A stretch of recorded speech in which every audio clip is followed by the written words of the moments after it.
face à face avec Jésus. Ce face à face avec Jésus nous invite à faire face au rendez-vous de Dieu, premièrement. Le Seigneur sut que les pharisiens avaient appris qu'il faisait baptiser plus de disciples que Jean. Toutefois, Jésus ne baptisait pas lui-même, mais c'était ses disciples. Alors il quitta la Judée et retourna en Galilée. Comme il fallait qu'il passe par la Samarie, il arriva dans une ville de Samarie nommée Sychar, près du champ que Jacob avait donné à Joseph, son fils. Là se trouvait le puits de Jacob. Jésus, fatigué du voyage, était assis au bord du puits. C'était environ la 6e heure. Amen. Ah, quelle scène étonnante. Le Seigneur est fatigué parce qu'il est aussi le Fils de l'homme. Le Seigneur s'est dépouillé de sa gloire. Il a pris une véritable forme humaine. Quand vous lisez la Bible et que vous regardez le Seigneur Jésus, ne l'imaginez pas comme un super-héros doté de pouvoirs particuliers. Mais Jésus a tout pouvoir dans le ciel et sur la terre, mais il a accepté de prendre une véritable forme humaine. C'est-à-dire que Jésus a connu toutes les limites qu'un être humain peut connaître. Jésus mangeait, Jésus buvait, Jésus avait besoin de dormir pour se reposer. Et ce jour-là, Jésus est fatigué et il va s'arrêter auprès d'un lieu mythique. Il va faire une halte près du puits, juste à côté du puits de Sychar. Un puits qui était connu en Israël puisque on l'appelait le puits de Jacob. Et Jacob était un patriarche, c'est-à-dire une grande figure du judaïsme. Et là, près du puits de Jacob, il va faire une rencontre, celle de cette femme. Et là, c'est près du puits de Jacob que ce face-à-face avec Dieu va s'orchestrer. Le puits de Jacob, qui fait référence au patriarche Jacob. Quand vous allez en Israël, mes amis, vous entrez en fait dans un territoire archéologique à ciel ouvert. Tout le territoire d'Israël, c'est un site archéologique. Partout où vous allez en Israël, vous allez trouver ici et là des sites archéologiques. Et toutes ces excavations permettent de remettre à la surface, à la vue de tous, eh bien, les vestiges du passé et souvent de l'histoire biblique. Gloire à Dieu. Mais il y a plus que les vestiges, il y a la réalité du royaume de Dieu. Parce qu'on peut aller, eh bien, en Israël et tout à coup commencer à s'intéresser au tombeau du Christ. Et si vous visitez Jérusalem, vous allez découvrir après quelques jours qu'il y a au moins 3 sites qui sont considérés comme étant les sites où le Christ a été mis dans la tombe et 3 jours plus tard, il est ressuscité.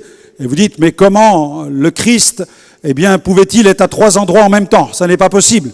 Vous allez trouver le tombeau des catholiques, celui des protestants, etc. Et vous allez découvrir qu'il y a plusieurs sites qui sont censés être les lieux où le corps de Jésus a été placé. Mais j'ai réfléchi sur la question et je me suis dit, finalement, c'est pas vraiment important de savoir dans quel tombeau Jésus a été mis, puisqu'il n'en avait besoin que pour 3 jours. Amen. Le 3e jour, Jésus est ressuscité. Eh bien, le tombeau du Christ ne devait lui servir que quelques jours seulement. Et ça n'est pas important de savoir si ce mont qui était identifié comme étant celui de Golgotha est vraiment le mont Golgotha. L'important, c'est d'avoir la foi que Jésus est vraiment venu sur la terre. C'est que Jésus a vraiment donné sa vie sur la croix, sur un mont qui s'appelle Golgotha, et que le 3e jour, il est ressuscité, et qu'il est vivant pour toujours. Alléluia. Amen. Vous n'avez pas besoin de prendre un billet d'avion pour acquérir la conviction que Jésus est vraiment le Fils de Dieu. Parce que Jésus se révèle. Et le face-à-face avec Dieu est planifié par le Saint-Esprit. Et ce jour-là, cette rencontre avec cette femme était planifiée près d'un puits, le puits de Sychar. Jésus a veillé à ce que les choses ne soient pas sacralisées. D'ailleurs, vous remarquerez que le texte nous dit que Jésus ne baptisait pas lui-même. C'était ses disciples qui baptisaient. Il a envoyé les disciples baptiser. Il a dit, voici les miracles qui accompagneront. Il a dit, allez par tout le monde. Et il s'adresse à l'Église. Il dit, prêchez la bonne nouvelle à toute la création. Celui qui croira et qui sera baptisé. Gloire à Dieu, c'est pourquoi j'aime baptiser avec le concours de ceux qui ont permis à certaines personnes de découvrir le Seigneur. Parce que lorsqu'on baptise, ce n'est pas le fruit du pasteur. C'est le fruit de l'action de Dieu. C'est le fruit du ministère de Jésus. Nous ne les baptisons pas au nom de Pierre, de Paul, de Jacques, de Franck, de David ou d'un tel. Nous baptisons les âmes au nom du Père, du Fils et du Saint-Esprit. Et si nous avons été participants à la conversion de quelqu'un, ça n'est que grâce à l'action de Dieu. Parce que c'est Dieu le premier qui peut convaincre l'esprit d'une personne pour l'amener à la conviction de ses propres péchés, pour lui ouvrir l'intelligence afin qu'elle découvre la révélation de la croix. Alléluia. Dieu soit béni. Sinon, nous entretenons la religion. Sinon, nous entretenons la religion par tout un ensemble de rituels. Et nous pensons qu'il suffit de devenir chrétien en répandant un peu d'eau sur la tête d'un bébé, ou alors même en plongeant un adulte dans de l'eau, et nous pensons que, abracadabra, il suffit de faire cela, et la personne ressort. Ouh, c'est miraculeusement maintenant, super chrétien qui sort de l'eau. Ça marche pas comme ça. Ça marche pas comme ça. S'il suffisait de tremper les gens dans l'eau pour obtenir des chrétiens, ça serait un vrai problème. Mais c'est parce qu'ils ont fait une rencontre personnelle avec Jésus. Et le Seigneur te fixe un rendez-vous ce matin. Non pas près du puits de Sichar, mais près du baptistère de Gospel Vision Center. Et il se tient là, il est assis dans la salle. Et il voudrait tellement que tu puisses le rencontrer. Il a rendez-vous avec ta fille. C'est un face-à-face. Le baptême, c'est aussi un face-à-face avec le regard des autres. Et la rencontre avec Jésus nous amène dans un face-à-face avec le regard des autres. Parce que je lis dans la Bible c'était la 6e heure, vous avez lu comme moi, c'était environ la 6e heure. C'est-à-dire, dans l'évangile de Jean, la 6e heure correspond à l'heure de midi, c'est-à-dire au moment le plus chaud de la journée, où le soleil est à son zénith, la chaleur la plus torride. Pourquoi est-ce qu'une femme, tout à coup, décide d'aller chercher de l'eau au puits au moment le plus chaud de la journée? Quelqu'un dira, mais parce qu'elle a soif. Non. Non, si elle a soif, elle ne va pas s'exposer au soleil. Elle va attendre que la chaleur descende, et puis là, elle va aller chercher de l'eau au puits. Mais pourquoi vient-elle à l'heure de midi? Eh bien, tout simplement parce qu'elle cherchait à échapper au regard des autres. Pourquoi? Eh bien, parce qu'en lisant l'histoire de cette femme, vous découvrirez que sa vie n'était pas vraiment clean, et que sa vie était même bancale, chaotique, sur le plan émotionnel, sur le plan familial, sur le plan affectif.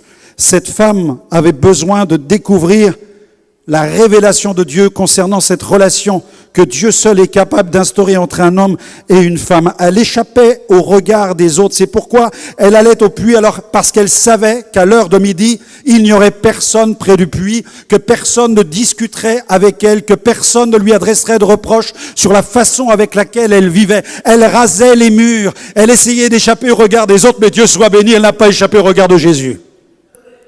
Ici-bas sur la terre, nous essayons d'échapper au regard des autres. Parfois même, nous essayons d'échapper au regard de notre conscience. Parce que parfois, la prédication du prédicateur, elle peut être terrible pour notre conscience. Mais je peux vous dire une chose, la pire des prédications, c'est celle que nous nous prêchons à nous-mêmes dans notre propre conscience. Quand on se regarde dans la glace, quand on sait que ce qu'on fait c'est mal, quand on sait que ce qu'on dit est toxique, quand on sait que les gens que nous fréquentons sont nuisibles, quand on sait que les actes que nous accomplissons sont condamnés même par la loi, quand nous faisons de telles choses, notre conscience nous prêche à nous-mêmes et elle nous dit que nous sommes pécheurs, que nous sommes séparés de Dieu. Et cette femme échappait au regard des autres. Elle échappait aussi à la critique des autres. Elle échappait à sa propre conscience, mais elle n'a pas pu échapper à la conscience de Dieu, à la présence de Jésus. Et là, elle va faire face à l'extravagance de l'amour de Dieu. Regardez le verset 7 dans votre Bible. Nous allons lire jusqu'au verset 9. Nous allons parcourir le chapitre 4 de l'évangile de Jean. Une femme de Samarie vint puiser de l'eau. Verset 7. Jésus lui dit, donne-moi à boire. Car ses disciples étaient allés à la ville pour acheter des vivres. La femme samaritaine lui dit, comment toi qui es juif me demandes-tu à boire, à moi qui suis une femme samaritaine? Les Juifs, en effet, n'ont pas de relation avec les Samaritains. Il y avait un conflit ethnique depuis très longtemps. Les Juifs ne fréquentaient pas les Samaritains parce que les Samaritains pratiquaient un culte mixte. C'est-à-dire qu'ils adoraient l'Éternel, mais en même temps, ils mélangeaient dans leur culte toutes sortes d'idolâtries. Il y avait des idoles. On pourrait appeler ça aujourd'hui le syncrétisme, un mélange. Et c'est ce que nous rencontrons parfois dans les églises. Les gens sont capables d'aller à l'église évangélique le matin et chez le sorcier l'après-midi. Ils ont la Bible sur la table de chevet et les gris-gris dans la table de nuit. Ils sont tenus d'un côté et ils essaient de trouver la liberté de l'autre. Mais il n'y a pas de véritable transformation. Ils n'ont pas coupé avec le fétichisme, ils n'ont pas coupé avec l'animisme, ils n'ont pas coupé avec l'occultisme, avec le spiritisme, avec la cartomancie, avec l'astrologie, avec toutes les formes d'occultisme. Ils ont besoin de lire chaque matin leur horoscope pour savoir si la journée sera bonne. parce qu'ils sont tenus par les ténèbres.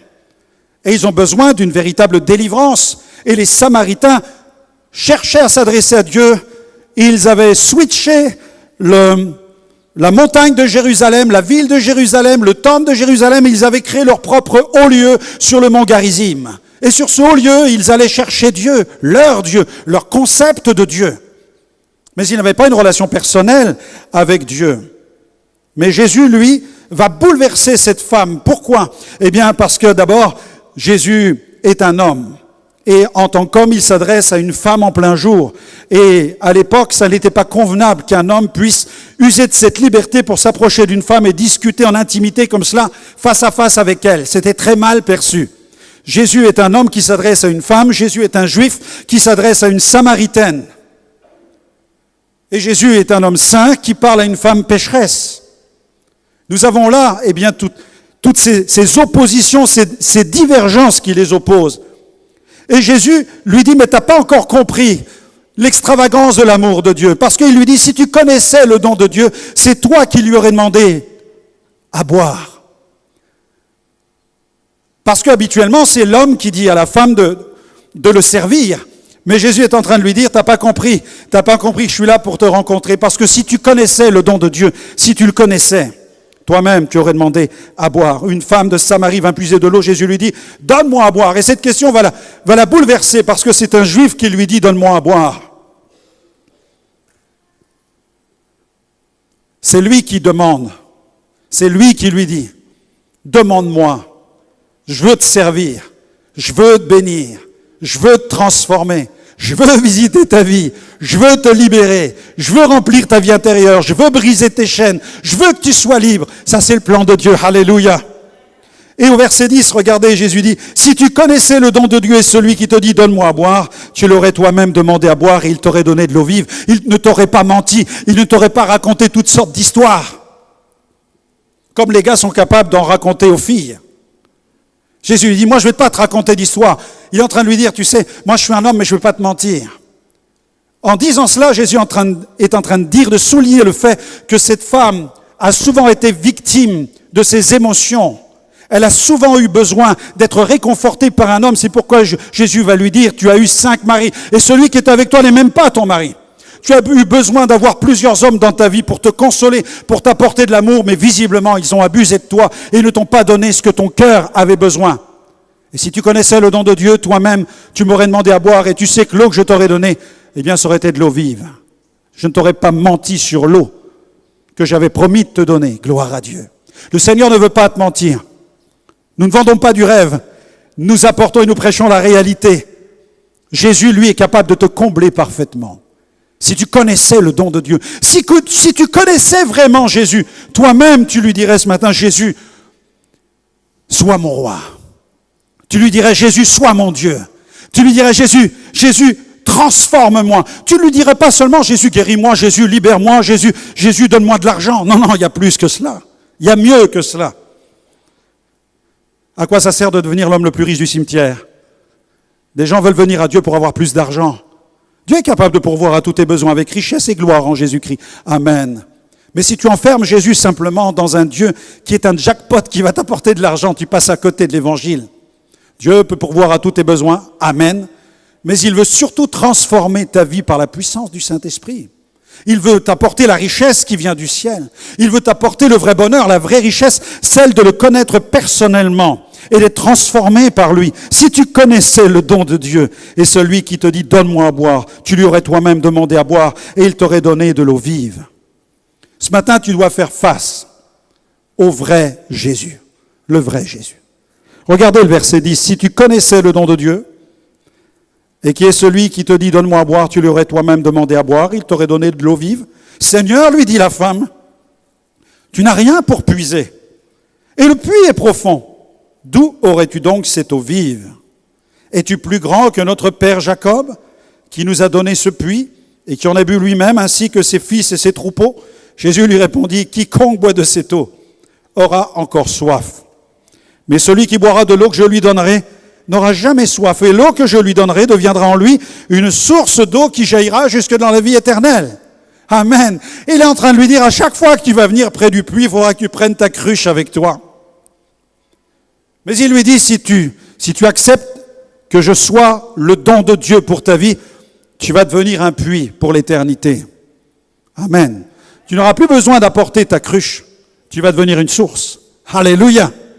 Lorsqu'on s'approche de Dieu par le biais de la religion, on vient toujours avec son vase. On vient toujours chercher un peu. On vient toujours chercher une dose supplémentaire. Mais lorsque Jésus remplit notre vie intérieure, nous devenons alors plus qu'un vase. Nous devenons une source d'eau vive qui jaillit jusque dans la vie éternelle. C'est ce qui fait la différence entre ceux qui connaissent Jésus et ceux qui ne le connaissent pas. Il y en a qui ont de la connaissance au sujet de Jésus. Je peux vous assurer. Il y a des gens qui connaissent la Bible mieux que moi, mais qui n'ont aucune relation avec Jésus. Il y a des gens qui sont capables de vous parler de tout ce que leurs parents ont vécu. Ils sont capables de vous dire comment fonctionne une église. Ils sont capables de tout vous raconter sur les histoires bibliques parce qu'ils ont grandi à l'école du dimanche, au groupe de jeunes. Mais personnellement, zéro au sujet de leur communion avec Jésus. Ils ne le connaissent pas. Leur héritage religieux est un héritage culturel, mais ça n'a pas le pouvoir de les sauver. Ton père peut être bishop, archibishop. Si tu ne connais pas Jésus, ça ne te sauve pas. Quand tu vas arriver au ciel, tu ne vas pas dire « Seigneur, mon père est pasteur, il faut que tu m'ouvres la porte. » Le Seigneur dira « Je ne te connais pas. » Tu peux arriver au ciel en disant « Seigneur, j'ai la Bible version Louis II. J'ai la Bible Scofield, j'ai la Crampon, j'ai la Bible Taube, j'ai toutes les versions de la Bible dans ma bibliothèque. » Le Seigneur dira « Mais on ne se connaît pas. On ne se connaît pas. Tu connais la couverture de toutes ces Bibles, mais tu ne connais pas le Dieu de ces Bibles. » Non. Ce face-à-face avec le vrai Jésus, c'est ce qui va te transformer. Voici ce que dit Paul à Tite. Regardez ce qu'il enseigne à Tite, chapitre 2, verset 11. Il parle de Jésus et il va lui donner un nom incroyable. Incroyable. Paul enseigne à un jeune pasteur, un jeune serviteur nommé Tite, et il lui dit ceci. Parlant de Jésus, il dit « Car la grâce de Dieu, source de salut pour tous les hommes, a été manifestée. » Jésus, c'est la grâce de Dieu, source de salut pour tous les hommes qui est manifestée. C'est lui le centre, c'est lui le cœur, c'est lui qui peut sauver. C'est lui la grâce de Dieu qui est manifestée. C'est lui dont tu as besoin. C'est lui que tu dois laisser rentrer dans ta vie, pénétrer dans ton cœur, parce que là, il va te transformer par le ministère du Saint-Esprit.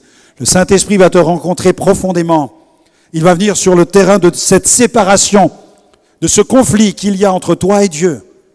Parce qu'avant d'être en paix avec Dieu, on ne l'est pas, tout simplement. Je ne peux pas vous raconter d'histoire ce matin, je suis obligé de vous dire la vérité. La Bible dit que c'est par le sang de Jésus que nous sommes en paix avec Dieu. Si je n'ai pas le sang de Jésus qui m'a lavé de mes péchés, je ne suis pas en paix avec Dieu. Donc quelqu'un qui n'est pas en paix, il est en guerre. Il est en guerre, il est en conflit. Il y a une crise entre toi et Dieu.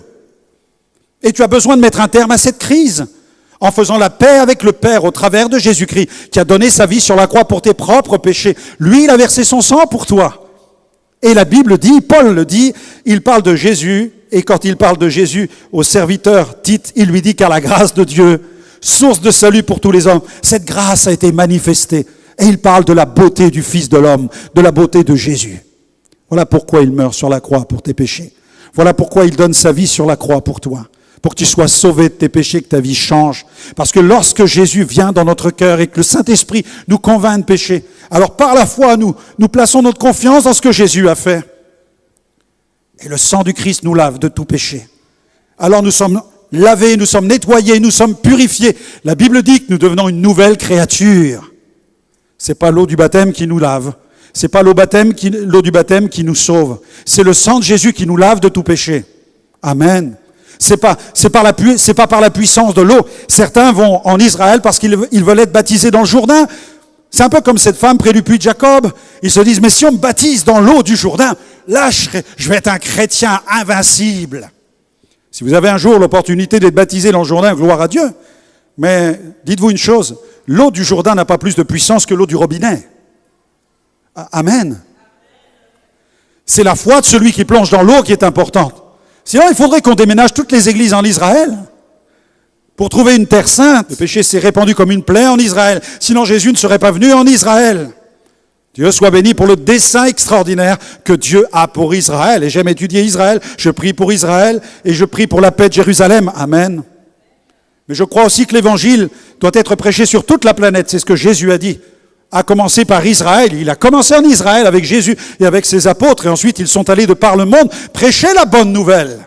Sur les 5 continents, des hommes et des femmes par millions se tournent vers Jésus. Alléluia. Ils font la paix avec Dieu. Amen. Sur les 5 continents, les hommes et les femmes se tournent vers le Seigneur. Alors il est temps pour toi de te préparer parce que Jésus revient bientôt. Amen. Il revient bientôt. Et cette femme a fait face à l'esprit de révélation. Regardez le verset 15. La femme lui dit, Seigneur, donne-moi de cette eau, afin que je n'ai plus soif, que je ne vienne plus puiser ici. Va, lui dit Jésus, appelle ton mari. Oh, wow. Appelle ton mari. Jésus sait qu'elle en a 5. Et que celui avec lequel elle est n'est pas le bon non plus. Et lui, alors c'est un peu comme, vous savez, la boule qu'on envoie dans les quilles. Jésus n'a même pas besoin de lui dire, non, il dit, attends, on va régler l'affaire, allez, va me chercher ton mari. Et là, dans son cerveau, ça fait... Elle ne savait plus c'était lequel vraiment. Va me chercher ton mari. La parole de sagesse de Jésus, la parole de connaissance de Jésus, l'esprit de révélation de Jésus. Il est tellement fort. Il est tellement fort pour nous rencontrer sur le terrain de nos péchés et nous dire, mais regarde le problème que tu as. Tu viens puiser de l'eau, tu es en train de parler du puits de Jacob. Tu es en train de me parler depuis un quart d'heure de ton affaire du puits de Jacob. Mais regarde comment tu vis. Regarde la façon avec laquelle tu vis. Regarde, c'est vraiment, tu as une vie spirituelle médiocre. Tu as besoin d'être nettoyé, tu as besoin d'être transformé. Tu as plusieurs maris et celui avec lequel n'est même pas ton mari. Tu vis dans le péché jusqu'au cou. Et tu n'iras pas plus loin. Tu n'iras pas plus loin dans la vie spirituelle. Jésus nous met face à nos péchés. Il est en train de souligner son parcours de vie qui est chaotique. Je n'ai point de mari. Jésus lui dit, tu as eu raison de dire je n'ai point de mari, car tu as eu 5 maris. Celui que tu as maintenant n'est pas ton mari. En cela, tu as dit vrai. Seigneur, lui dit la femme, je vois que tu es prophète. Mais oui, parce que lui, il n'est pas du village. C'est un voyageur. Les gens du village sont tous au courant qu'elle a plusieurs maris. Tout le monde le sait. C'est pourquoi à midi, elle vient chercher de l'eau pour que personne ne parle avec elle. Il y a toutes les femmes qui lui en veulent. Toutes les femmes du village qui courent derrière elle. Qui veulent lui régler son compte. Parce que peut-être qu'elle a piqué le mari de l'une, peut-être le mari de l'autre. Et Jésus, lui, il vient sur ce terrain-là. Et là, c'est comme cette boule qui percute les quilles. Et là, boum! Il met le poing sur les i. Il est en train de lui dire, voilà quel est ton problème. Tu as besoin d'être transformé. Tu as un parcours de vie chaotique. Tu as eu des échecs sentimentaux. Tu as fait des mauvais choix. Tu as eu des mauvais critères dans ta vie, dans la vie conjugale. Tu as connu des échecs aussi, des blessures certainement. Parce que vous savez, quand une femme a plusieurs maris, au fil du temps, eh bien, les échecs s'accumulent, les blessures s'accumulent, la honte s'accumule. Mais je parle de la vie affective, mais il y a tellement de domaines. Parce que le péché a affecté et intoxiqué tellement de domaines de notre vie. Ça peut être l'homme d'affaires avec son business, qui est complètement maintenant corrompu à cause de ses affaires. Il y a le domaine affectif, il y a le domaine des finances, il y a le domaine de la famille, le domaine de la fidélité, de bien des choses. Mais dans notre conscience, nous savons parce que derrière son pupitre, notre subconscient est là pour nous rappeler que ce que nous faisons, c'est mal. Et le Saint-Esprit vient, et lui, il tire la dernière cartouche, bam! Et il nous dit, t'es pécheur, t'es séparé de Dieu. Mais Jésus vient, non pas pour te condamner, il vient pour te sauver. C'est vraiment celui qui va transformer ta vie intérieure. Il va te laver, il va te purifier. Et tu vas devenir une nouvelle créature. Alléluia! Dieu soit béni, on peut l'acclamer, parce que le sang de Jésus nous lave parfaitement. C'est ce que la Bible dit. Alors pourquoi continuer à vivre avec toutes ces tâches spirituelles sur ton âme? Pourquoi continuer à vivre avec ce poids qui pèse sur tes épaules? Pourquoi continuer à vivre avec ces casseroles, toutes ces tas de casseroles que tu traînes derrière toi? Alors que Jésus dit, écoute, maintenant ça va se calmer. Je vais te purifier, je vais te laver, je vais te transformer. La femme répondit, je n'ai pas de mari. Jésus lui dit, tu en as eu. Tu as raison de le dire, c'est bien. Là-dessus, tu dis vrai. Je n'ai point de mari car tu as eu 5 maris. Oh Seigneur, lui dit la femme, je vois que tu es prophète. Dieu nous aime tels que nous sommes, mais il nous aime trop pour que nous restions dans l'état où nous sommes. Il veut nous transformer par sa puissance. Alors elle va faire face au dessein de Dieu. Verset 20, nos pères ont adoré sur cette montagne. Vous dites, Vous que le lieu où il faut adorer, c'est Jérusalem. Femme, lui dit Jésus, crois-moi, l'heure vient où ce ne sera ni sur cette montagne ni à Jérusalem que vous adorerez le Père. Vous adorez ce que vous ne connaissez pas. Nous adorons ce que nous connaissons, car le salut vient des Juifs. Mais l'heure vient, et elle est déjà venue, où les vrais adorateurs adoreront le Père en esprit et en vérité. Ce sont là les adorateurs que le Père demande. Dieu est esprit. Il faut que ceux qui l'adorent en esprit et en vérité, pas avec des idoles, pas avec des gris-gris, pas avec des talismans. Non, Dieu est esprit et ceux qui doivent l'adorer en esprit et en vérité. Voilà les adorateurs que le Père recherche. Amen. Dieu soit béni. Au plan spirituel, c'est vrai que cette femme s'est débattue avec ce qu'elle a fait, avec ce qu'elle avait, parce qu'elle avait hérité de sa famille, de ses idoles. Elle avait hérité de ses rites, elle avait hérité de ses traditions. Mais à un certain moment, il faut couper avec cela. Parce que trop de personnes honorent l'idolâtrie de leurs parents. Et à cause de cela, ils déshonorent Dieu. Et ils s'enferment dans la prison de l'idolâtrie, de la puissance diabolique et de la puissance des mauvais esprits. Et je préfère perdre les idoles des anciens ou des ancêtres et gagner la présence de Dieu. Amen. C'est pourquoi coupe avec les idoles, coupe avec toute forme d'idolâtrie qui te sépare de la gloire de Dieu. Et elle a fait face à sa destinée. Verset 27. Là-dessus arrivèrent ses disciples qui furent étonnés de ce qu'il parlait avec une femme. Vous voyez, je vous l'avais dit tout à l'heure. Toutefois, aucun ne dit « Que demandes-tu » ou « De quoi parles-tu avec elle ?» Alors la femme, ayant laissé sa cruche, pourtant il faisait chaud, mais là, elle a laissé sa cruche. Elle s'en alla dans la ville. Et elle dit aux gens, « Venez voir un homme qui m'a dit tout ce que j'ai fait. » Tout le monde savait ce qu'elle faisait. Mais pour elle, ce qui la bouleversait, c'est que quelqu'un qui ne la connaissait pas savait tout ce qu'elle faisait. Et donc là, venez voir cet homme qui m'a dit tout ce que j'ai fait. Ne serait-ce point le Christ? Et là, quand ils apprirent cela, eux-mêmes, les gens du village, ont été interloqués, interpellés. Ils ont voulu savoir comment un étranger de Jérusalem pouvait savoir quelle était la vie que cette femme pouvait mener. Cela, ça les a interpellés au plus haut point. Alors, ils sont allés à la rencontre de Jésus. Le texte nous dit ceci. Ils sortirent de la ville et ils vinrent vers lui. Alléluia. C'est la destinée de celui qui est transformé, proclamé. Voilà ta destinée. Voilà la destinée de notre sœur qui s'est fait baptiser ce matin. Voilà la destinée de tous ceux qui ont fait la paix avec Dieu dans cette église. Votre destinée, c'est d'aller dans le village, c'est d'aller dans le quartier, c'est d'aller dans la ville et de raconter ce que Jésus a fait pour vous. De raconter comment le Seigneur a mis le doigt sur vos péchés, comment le Seigneur vous accorde une nouvelle destinée. Parce qu'il veut vous transformer et il nous transforme pour que nous annoncions ce message d'une vie transformée dans le monde.